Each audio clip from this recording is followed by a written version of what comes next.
This is going to be my brutally honest experience with the Nintendo Switch 2 to hopefully help you decide if you want to get a Nintendo Switch 2 or stick to the Nintendo Switch 1. I'm going to go over the things I think are good, the things I think are bad to hopefully help you better decide.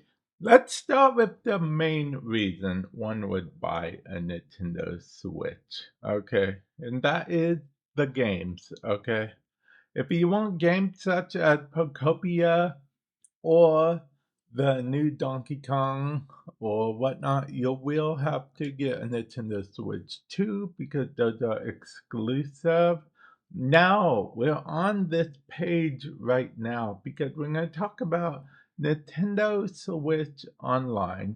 It's their online service akin to something like PlayStation Plus or Xbox Game Pass. That's it, their version of that. I believe it's around 50, maybe $60 a year.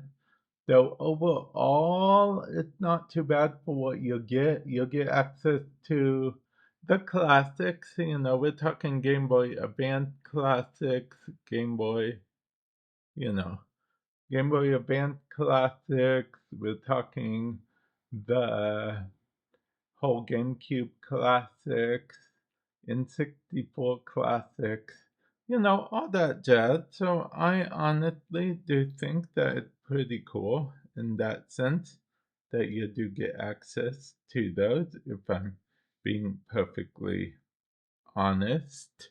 And speaking about price, let's talk about the price. Okay.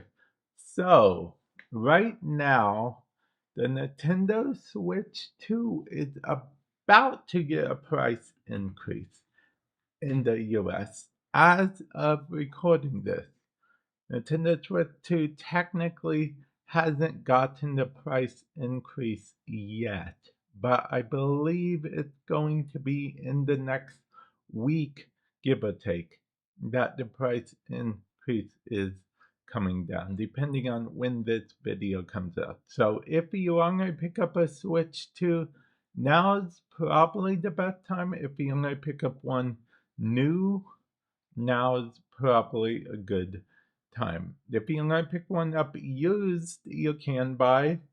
New, I believe. I think Nintendo still makes Switch ones. I'm not entirely sure. At the very least, they still sell Switch ones, as far as I know.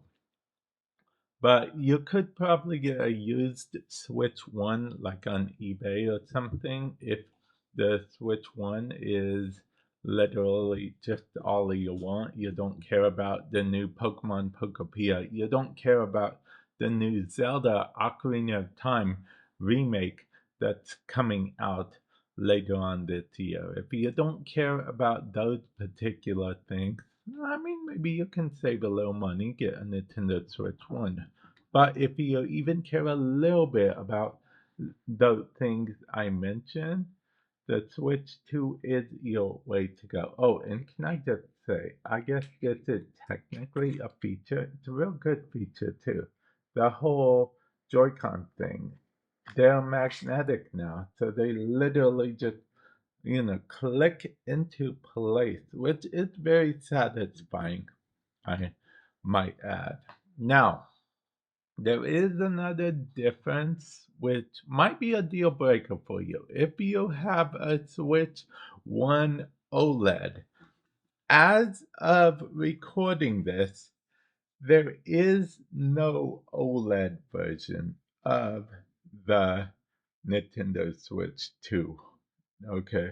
Now, there is a theory that for the holidays, Nintendo will release an OLED version of the Nintendo Switch 2, but that's just a theory. We don't know that for a fact. It is something Nintendo has been known to do in the past with releasing an OLED version. They did for the Switch 1. So if not having OLED is a deal breaker for you, you definitely got to hold off on getting the Nintendo Switch 2 if it is indeed truly a deal breaker for you. Now, battery life.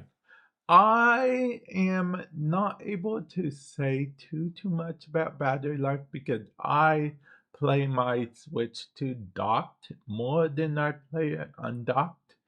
But with that said, I find undocked mode very impressive. Okay. Like, it's very impressive to be able to play games that I play on other platforms just fine. Able to play on the Nintendo Switch 2 while on the go. So that is pretty fun there. Now, I gotta bring up the controllers, okay? These are the Pro controllers. This is the Nintendo Switch 1 Pro controller. This is the Nintendo Switch 2 Pro controller. They're both Pro controllers, and I mean, they're relatively the same. Okay, they are, except for the fact that, and I'll show you guys real quick. And this is the pro or con for a lot of you guys. Okay, so the Nintendo Switch Pro controller, this is the back of the Nintendo Switch 1 Pro controller. This is the back of the Nintendo Switch 2 Pro controller. As you can see, there are two extra buttons here that you can map. I don't have mapped to anything because I have a habit of when I'm in like game intensive situations, pressing the back button by accident. So, yeah, but the back gear buttons, but that's neither here nor there. That might be just a me thing. So, yeah, overall, would I recommend the Nintendo Switch 2? If you are a fan of the coming soon exclusives, not necessarily the exclusives that are right now. Like, let's say you're not a big fan of Donkey Kong Bonanza. You're not a big fan of the home Pokopia, but you are a fan of Zelda Ocarina of Time, and you want to get the remake.